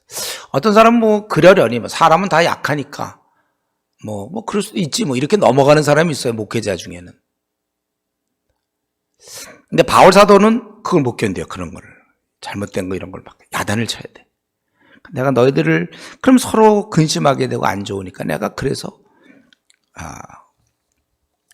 그렇게 이제 바울 사도는 자기의 그런 입장을 얘기하고 그리고 5절부터 11절까지는 거기에 특별히 잘못된 자에 대해서 얘기하고 있어요. 근심하게 한 자가 있었을지라도 나를 근심하게 한 것이 아니오. 나만 너희들 얘기하는 게 아니라 그건 사실은 어느 정도 너희 모두를 근심하게 한 것이다. 이 공동체에게 영향을 준 거예요. 그렇기 때문에 사실은 이제 그런 사람은 6절에 있는 것처럼 벌 받는 게 마땅하다. 벌 받는 게 마땅하다. 그리고 이제 그러고 나서 그런즉 너희는 차라리 그를 용서하라. 벌을 주고 그리고는 용서하라는 거예요. 그리고 위로할 것이다. 왜냐하면 그가 너무 많은 근심에 잠길까 두렵다 이거죠. 이제는 너희가 그들에게 벌을 주고 그 다음에는 사랑을 그에게 나타내라. 아까 우리 1장에서는 고난 다음엔 위로가 뒤따라오는 것처럼 그 사람에게 이제 벌을 준다면 그 다음엔 사랑을 나타내라 이거예요. 내가 이것은 이제 너희가 범사에 순종하는지 그 증거를 알고자 하여 내가 이것을 너에게 썼노라. 이들이 어떤 상태인가를 좀 알아보기 원했어요. 이들은. 그래서 이렇게 고린도 교인에게 얘기했을 때 벌을 주라 그랬을 때 이들이 잘 그 지시에 순종하는지 아니면 거역하는지 또 범죄자는 또 이렇게 함으로 말미암아 회개에 이를 수 있는지 그렇게 된다면 자신의 그런 원래 목적이 달성되는 거잖아요. 그리스도인들이 굉장히 성숙하고 또 범죄자들은 회개하고 그래서 내가 이들의 지금 여기서 내가 범사에 순종하는지 그 증거를 알고자 이걸 내가 너희한테 명했다, 썼다 그랬잖아요. 그래서 그들이 지금 현재 어떤 상태에 있는지를 그가 확인해 보는 것이죠. 그래서 이 합법적인 권위에 순종한다는 것은 그들이 순전하다는 증거고 만약에 이렇게 벌을 주라고 그랬는데도 또 용서하라고 그랬는데 안 하면 그들은 아직 멀었다는 것이죠. 바울 사도가 이들의 상태가 어떤가를 이제 알아보고자 이렇게 내가 했다는 거예요. 그러면서 너희들과 우리는 하나다. 일관된 방향으로 나아가야 된다. 10절에 너희가 무슨 일이든지 누구를 용서하면 나도 그래야 할 거고 또 내가 만일 용서한 일이 있으면 용서한 것은 너희를 위하여 그리스도 앞에서 한 것이니 내가 누구를 용서했다면 그 그리스도 앞에서 너희를 위해서 한 거라는 거예요. 그러면서 이는 우리로 사탄에게 속지 않게 하렴. 여러분, 이 회개가 분명한데도 용서하지 않는다면 그 사람은 절망하게 되고, 그로 말미암아 고린도 교회는 그 여파로 곤란을 겪게 되어 있어요. 이게 사탄의 아주 계략입니다. 계책이다. 그 계책을 알지 못하는 바가 아니다. 그러니까 공동체는 오직 사랑으로 뜨겁게 하나가 돼야 되는데, 잘못한 사람에 대해서 벌을 줘서 회개시켜가지고 다시 그를 하나로 만들어야 되는데, 벌을 주고 만약에 사랑을 하지 않는다면 그 공동체는 이제 시달리게 될 거예요. 이게 참 중요한 것입니다. 그래서 여러분, 우리가 오늘 이 말씀 통해서 잘못한 자의, 교회에 잘못된 자가 어떻게 돼 있을까? 이럴 때 요걸 목회자부터 잘해야 돼요. 야단을 칠 것인지 받아줄 것인지, 두 가지를 잘해야 돼. 야단을 칠 때 받아주면 그 사람 망하는 거고, 받아줘야 되는데 야단을 치면 또 그 사람 망하는 거예요. 그거를 우리가 이건 상당한, 둘 중에 한 가지만 하면 쉬워요. 그러니까 뭐 야단만 잘 치는 사람 있잖아요. 그냥 야단만. 굉장히 쉽죠. 또 받아주기만 잘하는 사람, 그것도 쉬워요. 그것도 사실은 어거스틴을 본받아서 그냥 모든 사람 다 받아주면 그냥 존경할 걸, 교인들이. 근데 그 공동체는 그렇게 하면 안 돼요. 오히려 거기에 죄악이 뿌리를 내리게 된단 말이에요. 잘라줄 거 잘라주고, 우리가 그걸 잘 할 수 있어야죠. 그래서 여러분, 우리가 이제 목회하면서 결국 이 일을 해야 돼요. 잘못한 자에 대해서는 정당한 아주 징계가 필요한 것입니다. 그래야 그 사람이 고쳐지게 되고, 그래서 그 사람이 또 그런, 나중에 이제 선배가 되든지 하면 또 후배들을 고쳐주고 이렇게 되는 거예요. 근데 제가 보기에는 특별히 한국 교회가 이런 면에 대해서 잘 책임 안 지려고 그래요. 싫은 소리 잘 안 하려고 그래, 다. 목회자도 그럴 수 있어요. 물론 이제 기다려줘야 된다, 뭐 이런 이제 얘기도, 근데 그 상황이 다 달라. 그러니까 이런 상황을 분간하는 게 분별력이에요. 베드로 사도가 얘기했던 믿음의 덕의 지식을 할 때 그 지식이 분별력이거든요. 신앙 성숙한 자가 갖는 거. 잘못한 자에 대해서는 벌을 줘야 됩니다. 그래야 그가 회개를 해죠. 그래야 그가 하나님 앞에 온전히 서는데, 그걸 받아주면 그를 하나님 앞에 온전히 서게 못하는 것이고, 그를 망치는 길이에요. 벌이 없다면 회개가 생기지 않죠. 그리고 이제 회개한 자는 그 다음에 받아줘야 되는데, 또 이면에서 또 약해. 이제 잘못한 사람 벌을 줬어요. 그 다음에 빨리 받아줘야 되는데 그걸 잘 안 풀어요. 용서를 잘 안 한단 말이에요. 그러면 그 사람은 회복될 수가 없죠. 결국은 그것은 8절에 있는 것처럼 사랑을 그들에게 나타내라 그랬잖아요. 그를 차라리 용서하라, 7절에. 그게 사랑을 나타내는 길이거든요. 결국 그 사람에 대한 사랑이 없어요. 그 사람이 잘못한 것에 대해서 곱씹으며 분노한단 말이죠. 그래서 용서해주고 싶지가 않아요. 사랑의 공간이 없어요. 근데 원래 미움이라는 건 점점 잘하는 거예요. 사랑도 점점 잘하는 거예요. 미움도 점점 잘하는 거거든요. 그 사람 아주 용서하기가 싫어요. 그 사람에 대해서. 주님은 서로 용납하라고 그랬지만 하고 싶지도 않아요. 왜냐면 삐쳐 있으니까, 마음이 막. 그래서 주기도문에 우리가 우리에게 죄진 자를 사하여 준 것, 가치를 먼저 넣었잖아요. 우리의 죄를 사하여 주옵시고. 그래서 내가 남을 용서하지 않으면 그는 주님께 용서받을 자격이 없는 거고, 주기도문을 할 자격이 없는 거예요. 거짓말이잖아요. 자기는 용서하지도 않았고. 우리가 남의 죄를 우리가 사하여 준 것처럼 우리의 죄를 사하여 줍시오. 그 박았어요, 주님이. 그래서 여러분, 혹시 지금 내가 딴 사람 다 그래도 저 사람 절대 용서 못해, 혹시 그런 사람이 있습니까? 그게 대부분 보면 이제 가족이에요. 부모거나 또 자식이거나 배우자거나 또 교회 공동체도 가까운, 또 부서에서 보면 어떤 선생, 뭐 이런 식으로, 교회 내에서 어쩌면 이제 담임 목사 뭐 이럴 수도 있어요.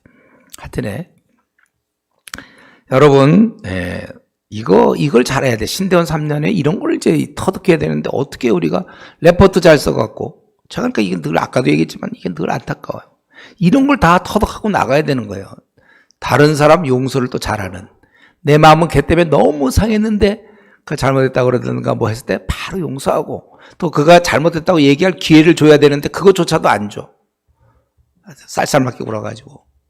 그래놓고 걔는 뭐 회개한 적이 없다 뭐 이런 식으로. 여러분, 오히려 제가 보기에 그 사람의 문제도 있지만 본인의 문제도 커요.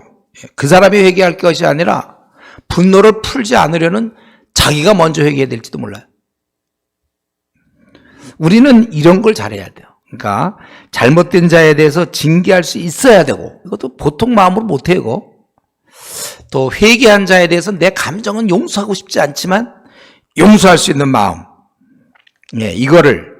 그러니까 마귀는 사탄은 뭘 노리냐면은 징계도 못하게 하고 용서도 못하게 하는 거예요. 이 두 가지가 교회에 빠져 있으면 그 교회는 건전한 공동체가 안 되고 파괴될 수밖에 없다는 거예요. 그러니까 여러분, 이 말씀을 조금 정리해 보면 뭐냐면, 우리가 누구를 야단치거나 징계할 때 그것을 과정으로 봐야 돼. 과정. 우리는 최종적으로 회복을 목표로 해서 야단을 쳐야 돼요. 여기 이제 고난도 기술입니다. 여러분, 목회하면서 누구를 야단칠 때 그를 만들어 주려고 야단치는가, 미워서 야단치는가, 그냥 확 쏴주려고 그냥 나도 얼마든지 참았어, 참을 만큼 참았어, 이제 못 참어, 그거냐, 아니면 그를 회복하려는 목표를 가지고 하는가. 과정으로서. 과정은 회복을 위한 방법이어야지 복수여서는 안 된다는 거예요. 야단치는 것은 내 화난 감정을 만족시키는 것이 아님을 여러분 분명히 깨달으셔야 합니다. 그래서 그러니까 그를 회복시키려는 마음, 그러니까 사랑이 필요한데, 그가 잘못하면 우선 내 마음에 미움이 먼저 생기잖아요. 사랑만 생기면 돼요. 사랑만 생기면. 그러니까 8절에 너희를 권하니 사랑을 그에게 나타내라. 그러니까 우리가 사랑이 너무 부족해요. 그러니까 목회할 때 주님께 계속 평생 기도해야 될 것은 이 사랑이 커질 수 있도록, 사랑의 대가가 될 수 있도록. 그래야 이런 것들 허물을 덮죠. 요 내 사랑 갖고는 그가 잘할 때는 사랑할 수 있지만 못할 때 사랑이 참 어렵거든. 여러분들 그 목회할 때 우리가 기도 시간이 많이 필요한 이유는 이런 걸 다 기도해야 돼요. 사람을 주님처럼 사랑할 수 있도록. 그 왼수 같은 사람을 사랑할 수 있도록 기도하셔야 됩니다. 사탄의 계책이 바로 그런 거예요. 여러분, 우리 공동체라는 건요, 사실 보세요. 이거 가족도 하나 되기가 얼마나 어렵습니까? 근데 전혀 낯설었던 사람이 공동체로 모여가지고 어떻게 거기서 그러니까 깨지기가 참 쉬워요. 그래서 이 공동체에서 좋은 관계를 갖는 거. 저는 이제 저희 교회에 저와 우리 같이 일하던 우리 집사들, 장로 같이 참 관계가 좋아요. 저는 이걸 늘 감사해 하나님께. 관계가 좋은 거. 이게 쉽지 않거든요. 지금 우리 통합 측 통계가 나와서 그런데 통합 측에서는 목사와 장로, 당회 간의 싸움이 거의 70%? 80%? 굉장히 높더라고, 그게. 하나 되기가 얼마나 어려운데 그 사람들이 회의를 한다? 그러면 더 하나가 안 되죠. 회의하다 보면 하나 안 됩니다. 평소에 좋은 관계가 있어야 되고, 회의에서 논쟁하는 거 빨리빨리, 그러니까 사회자를 빨리 막아줘야 되는데, 회의하다 보면 싸워요. 각각의 의견을 얘기하는, 회의라는 게 각각의 의견을 얘기하는 게 아니에요. 뭘 이루기 위한 좋은 아이디어를 얘기해야죠. 그래서 이거, 좋은 관계를, 여러분 많이 지금 이제 목회를 한다 쳐보세요. 그래서 이제 장로님들이랑 같이 목회한다 이러면 하나 될 수 있습니까? 여러분들이 굉장히 역량이 올라가야 돼요. 목회자는 이게 너무 필요한 겁니다. 그래서 제가 뭐 이전에도 우리 아나톨레 형제자매들한테도 많이 얘기했지만, 자라올 때 너무 상처가 많은 사람들은요, 되도록 목회 일을 안 하는 게 좋아요. 왜냐하면 할 수는 있어요. 근데 너무 본인이 괴로운 거야. 그걸 다. 워낙 그냥 사랑이 받고 자란 사람은 보통 그 정도 갖고 화가 안 났고 뭐 상처도 안 받는데, 워낙 사랑이 잔고가 거의 없는 사람은, 사랑의 잔고가, 그럼 그냥 조금만 누가 상처 주면 그게 그냥 상처가 돼. 사랑의 잔고가 많으면 뭐 몇백만 원 나가봐야 뭐 끄떡도 안 해. 워낙 돈이 많으니까. 사랑이 풍성하니까. 그래서 자라올 때 너무 사랑이 많이 받지 못하고 상처가 많은 사람은요, 제가 보기에 그러나 주님의 일을 하고 싶은 사람은 이 목회 길보다 뭐 다른 길, 그런 은사가 있어서 뭐 콰이트하면 교재 만드는 일이나 신앙 서적을 만드는 일이나 아니면 요즘 영상이 굉장히 중요한데 영상 쪽으로 그건 뭐 분노가 생기고 이러지 않잖아요. 영상 같은 거 일을 자기가 못해서 혹시 화가 날지 모르지만, 근데 이제 목회란 건 사람과의 관계거든요. 그러니까 이런 걸 3년 안에 정리하셔야 돼요. 여러분들 신대원의 시절에 내가 이 길로 나갈 수 있는지, 과연 바람직한지, 아니면 나는 이거는 좀 아닌 것 같으니까 책을 만들어서, 아니면 뭐 동영상을 잘 찍거나 찬양 뭐 사역 같은 거, 찬양 사역도 기쁨 가운데 물론 해야 되죠. 어쨌든 좀 봐서 자기를 좀 보호하세요. 자기가 제일 힘든 일에 왜 뛰어듭니까? 상처를 다 감수하면서 다 사람을 품어야 되는 그게 목회거든요. 그 성질 갖고 목회 갖고는 성도들도 힘들고 본인도 힘들어.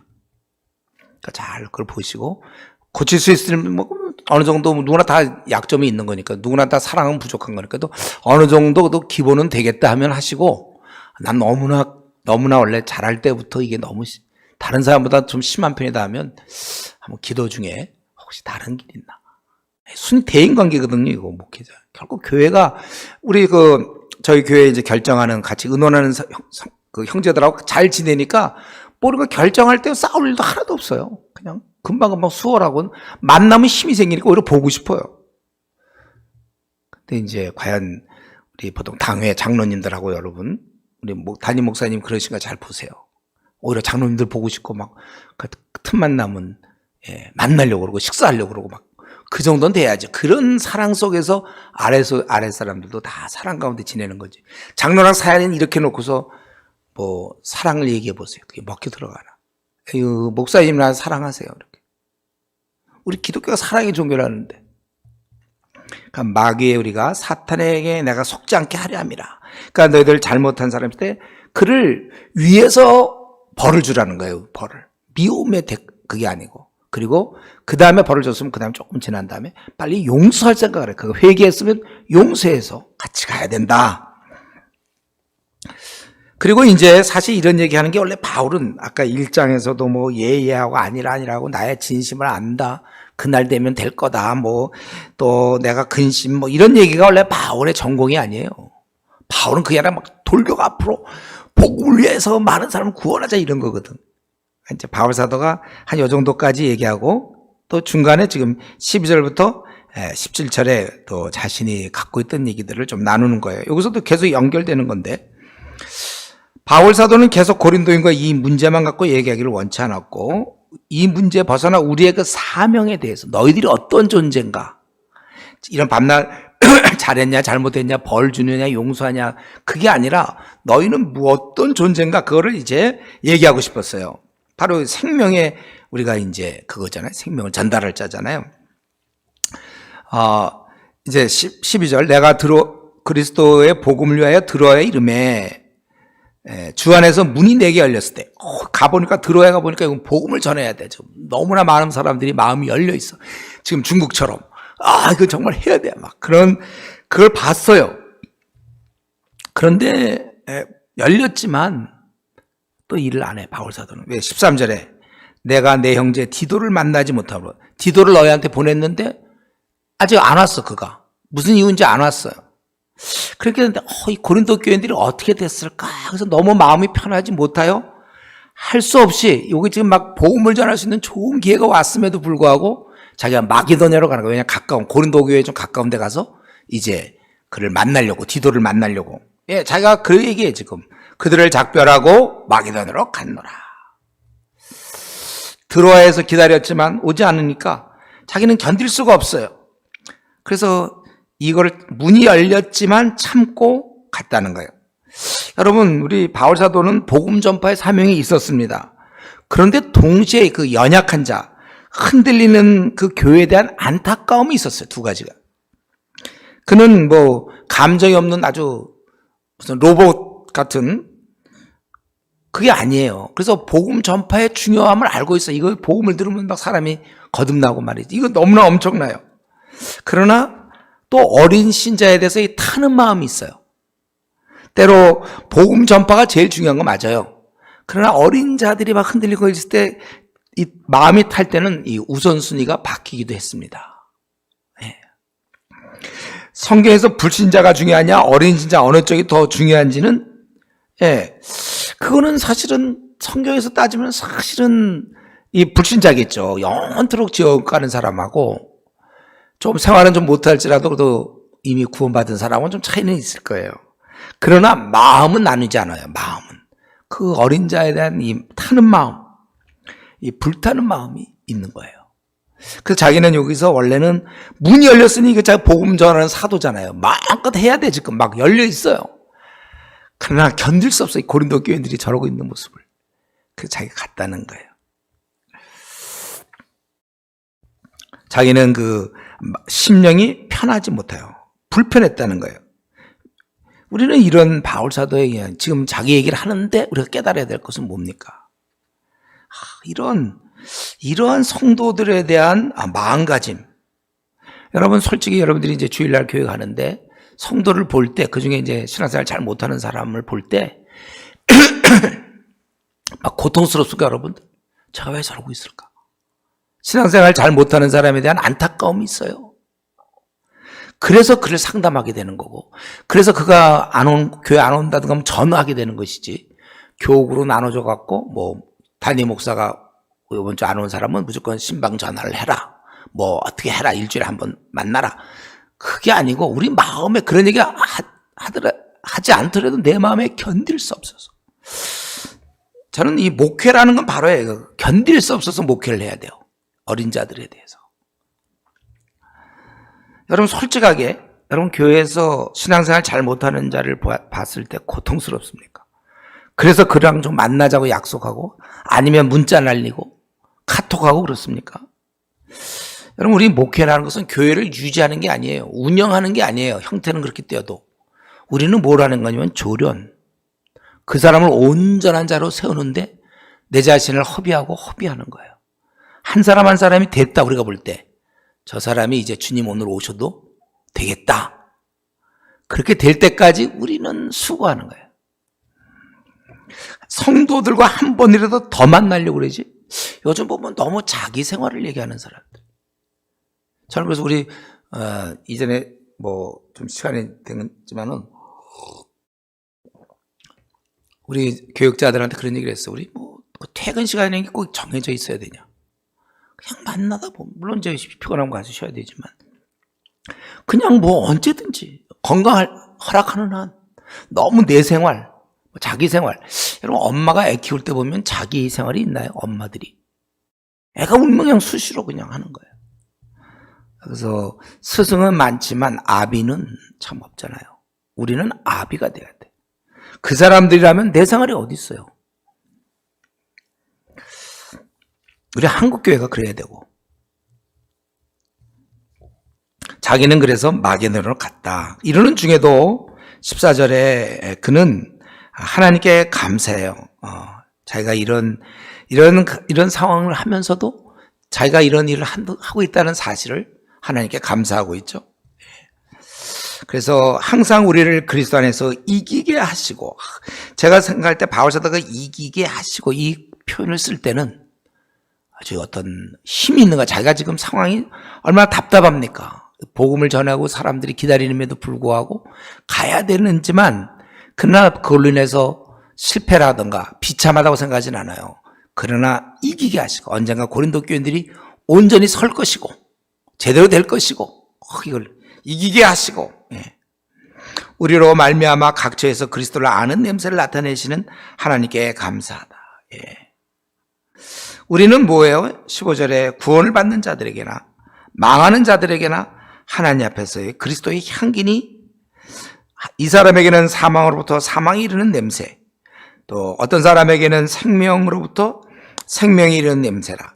우리 그 베드로전서 2장 7절 8절에 보면 그들의 신앙 정도에 따라서 믿는 자에게는 보배요, 믿지 아니하는 자에게는 부딪히는 돌, 걸려 넘어지는 바위다 그렇게 얘기했잖아요. 돌이다.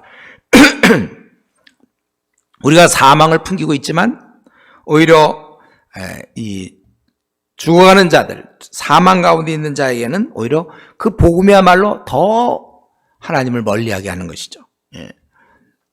누가 이 일을 감당하겠느냐? 왜냐하면 너무나 중체대한 일. 여기서 강조하는 건 생명을 전한다는 거예요. 그거를.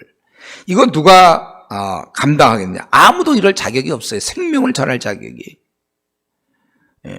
그런데 바로 우리가 이 일을 감당하게 되었다는 거예요. 예.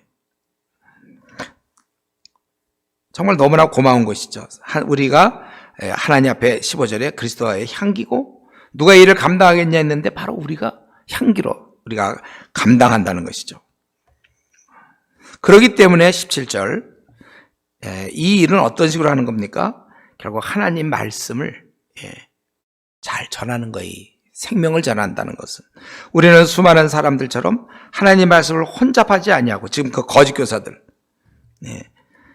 아니면 자기의 필요에 의해서 설교하고 이런 건 성도들에게 성도들이 기분 좀 안 좋을 것 같다 해서 빼고 또 교회 무슨 요번에 재정이 좀 많이 필요하니까 이번에 설교는 재정에 대한 설교를 하고 그런 식으로 하지 않고 그냥 말씀 있는 그대로 막 붙여가지고 하는 게 아니고 성도들이 들으면 좋겠다는 그런 말 하는 게 아니라 있는 그대로 혼잡하게 하지 아니하고 순전함으로 하나님께 받은 것 같이 말한다. 하나님한테 자기가 깨달은 바 그대로 전한다 그거예요.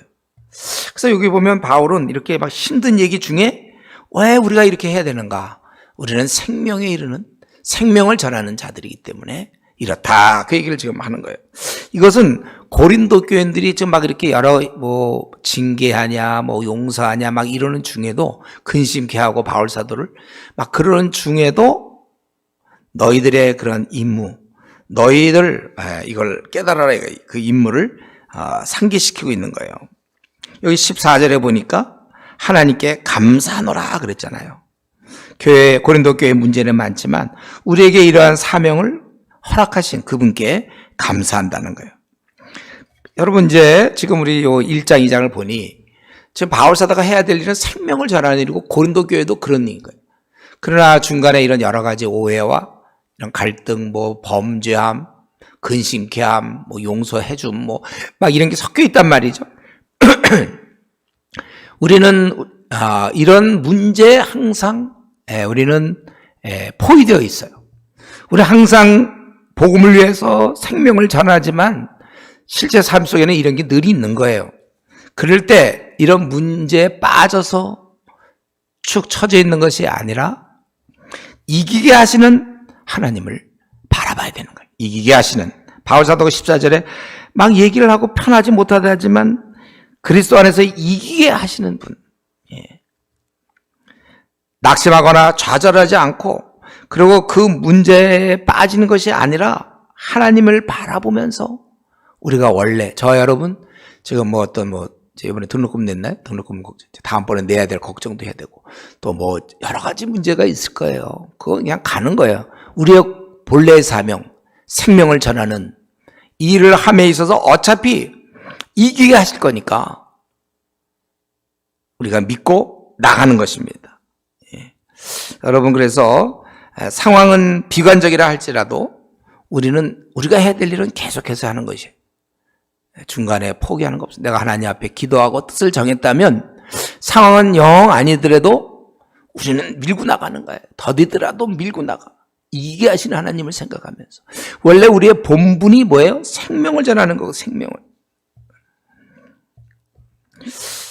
그래서 바울 사도는 제가 보기에 이런 얘기 중에 이제 3장에서 또 계속 얘기해야 되거든요. 자기 또 변명해야 돼요. 이번에 그 3장, 4장에서 이제 어느 정도 자기 변명이 나오는데 그런 중간에도 여전히 우리의 그런 사명을 상기시키고 있는 것입니다. 이 귀한 사실, 즉 우리에 의해서 사람들의 영원한 운명이 결정된다는 것. 우리는 그리스도의 향기며 생명에 이르는 냄새가 되는 거예요, 우리가. 오늘은 이제 이런 코로나 상황 속에서 여러 가지 바쁜 일도 있고 좀 답답한 일도 그렇지만 원래 저와 여러분이 갖고 있는 이 사명, 생명을 전하는 일, 이거 우리가 잊어서는 안 됩니다. 오늘도 다시 내 직분, 내 위치를 깨달으셔야 돼요. 나에 의해서 생명이 거듭난다. 이 엄청난 사실을 항상 기억하셔야 돼요. 저는 요즘 이제 제가 책을 쓰고 있는데 이제 거의 다 썼어요. 이제 출판부에 넘기면 거의 될 것 같은데, 제가 지금 계속 그 어이없음에 대해 쓰고 있어요. 어이없음. 그렇게 많은 성도들이 생명의 이러한 생명을 줄 수 있는 자들인데 그걸 너무 써먹고 있지 않는가? 써먹지 못하고 있는 거 아닌가? 한국교회가. 어째서 교회가 1년이 지나는데 교인 수가 그대로 있느냐 이거죠. 원래 정상적으로 되면 배가가 되고 3배가 되고 원래 이래야 되는 거 아닌가? 계속 생명을 거듭나게 할 테니까. 그 제가 생각해 보세요. 우리가 만약에 내가 병 고치는 신유의 은사가 있어서 만약에 내가 그 맹인의 눈을 뜨게 할 수 있다. 근데 지금 맹인이 너무 많아. 한 사람 눈을 뜨게 하는데 한 10분씩 걸려. 그럼 여러분 어떻게 하겠습니까? 그거 한 일주일에 한 번 정도씩 그냥 한 3시간 정도 시간 내서 맹인 눈 뜨게 하겠습니까? 내가 그건 매일 해야 될걸요? 다른 웬만한 직업, 근데 맹인의 눈을 뜨게 해서 돈은 못 받아, 예를 들면. 그럼 그냥 어디서 김치만 하나 먹을 정도만 되면 그냥 매일 그 일만 할 것 같아, 내가 생각할 때. 왜냐면 너무 많은 사람이 기다리고 있으니까.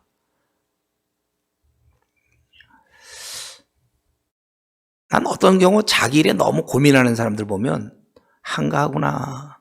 예. 또 자기 성을 쌓기 너무 막 PhD에 막 목말라 하고 막 너무 막 그런 거 생각할 때 저는 우리 한국 사회에서 지금 꼭 PhD를 해야 되는지 잘 모르겠어요. 너무 많으니까 일단은 지금 너무 많아 PhD들이.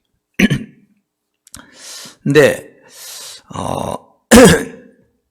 자기가 지금 눈뜨게 할 수 있는 그 신유의 은사를 받았다면 10분은 좀 너무 짧다 치고 한 30분씩 걸린다고 합시다. 그러면 하루 종일 해서 만약에 10시간 근무하면은 20명밖에 못 고치잖아요. 지금 몇만 명이 있고 몇십만 명이 있을 텐데. 하루에 그러면 뭐 20명 고치면 1년이면은 뭐 얼마나 해야 7,000명 하나.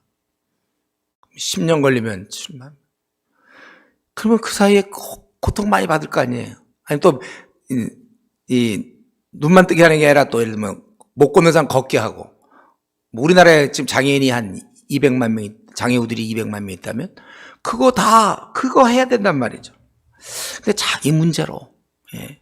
저는 만약에 제가 맹인의 눈을 뜨게 하는 그런 만약에 신의 은사가 있다면은 거기에 시간을 많이 보낼 거예요, 그거는. 뭐 여러분도 마찬가지겠죠. 저는 제가 생각할 때 우리는 좀 최고의 기능을 하나님께 부탁받았어요. 가서 제자 삼으라. 공짜로 주셨고, 우리 심장 전문의는 그거 하려면 예과, 본과에 뭐 인터넷도 다 하고 그중에 소수만이 심장 막 이렇게 낀다든가 심장 그런 수술을 할 수 있단 말이에요. 근데 우리는 영적인 의사가 됐단 말이에요. 저는 이러면서 초등학교만 나와도 괜찮아요. 네. 이런 건 너무 학벌 따질 게 없어요, 지금. 우리가 많은 사람을 살릴 수 있습니다. 우리는 아마 바울사도 이걸 생각했을 거예요. 자기를 통하여 많은 사람이 타는 불 못해서 건짐을 받을 걸 생각했기 때문에 다니는 곳곳마다 복음을 전했고, 혼자서 너무 힘드니까 거기다가 이제 교회 공동체를 세워서 거기서 그런 일을 감당하라고. 예. 여러분, 우리가 이 사명을 우리부터 철저히 깨달아야 돼요. 그리고 우리부터 많은 사람을 거듭나게 해야 돼요. 한 번은 또 어떤 선교사 떠난다고 누가 나한테 전화 왔어요. 그 전날 내일 선교사로 떠납니다. 나보고 전도는 어떻게 해야 되는지 알려달라고. 그게 그냥 됩니까? 나보고 갑자기 내일 심장 수술 좀 해야 되는데요. 심장 수술 어떻게 합니까? 알려주세요. 예과, 본과, 인터넷 다 해서도 또 할 텐데 그걸 나보고 갑자기 알려달래요. 전도라는 게 이렇게 쉬워요? 입 열기도부터 이게 초보에서 다 걸리는데. 우리 최영상 선교사님 그 얘기했잖아요. 목회자들이 성도들이 전도하는 걸 굉장히 원한다. 교회가.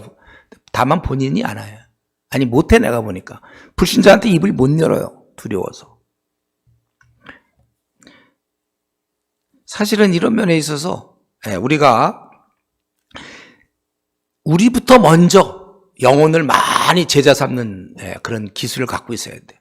자기가 그런 기술을 갖고 있어야 아까 탁구 얘기도 했지만 자기가 선수 정도 돼야 뭐 누구 가르쳐 주는 거지.